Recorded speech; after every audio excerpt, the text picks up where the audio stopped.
Peter, I keep hearing developers and tech people say Linux is better than Windows, but when I search for it, there are hundreds of different Linuxes. What even is Linux? Linux is not one operating system like Windows or Mac OS. It is the core engine, called a kernel, that hundreds of different operating systems are built on top of. Think of it like car engines. Ford, Toyota, and Honda all make different cars, but if they all use the same base engine design, that engine would be Linux. So Windows and Mac OS are like buying a pre-built car from a dealer, but Linux lets you choose what kind of car you want built on the same engine. Exactly. And here is the best part. Linux is completely free and open source. Anyone can see the code, modify it, and distribute it. Windows costs $139. Mac OS forces you to buy Apple hardware, but Linux costs $0 and runs on any laptop, including old ones that Windows would make slow. You said gaming used to be terrible. Does that mean Linux can game now? Yes. Everything changed when Valve created Steam Deck, a handheld gaming console running Linux.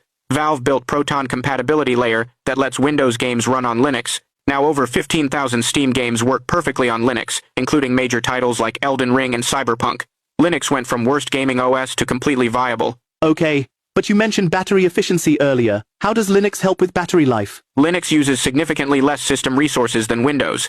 Windows runs background processes, telemetry, updates, and bloatware that drain battery constantly. Linux is lightweight, runs only what you need, and gives you complete control over power management. The same laptop that gets 4 hours on Windows can get 6 to 7 hours on Linux, especially with distros like Ubuntu or Linux Mint optimized for laptops. So if I want to try Linux, which one should I actually install? There are so many. For absolute beginners, start with Ubuntu or Linux Mint. They look similar to Windows, have automatic driver installation, and massive community support for troubleshooting. If you want gaming specifically, try Pop! OS, which comes pre-configured with NVIDIA drivers. All three are free, easy to install, and you can try them from a USB stick before installing to see if you like them. Follow for more Tech Explained Simple.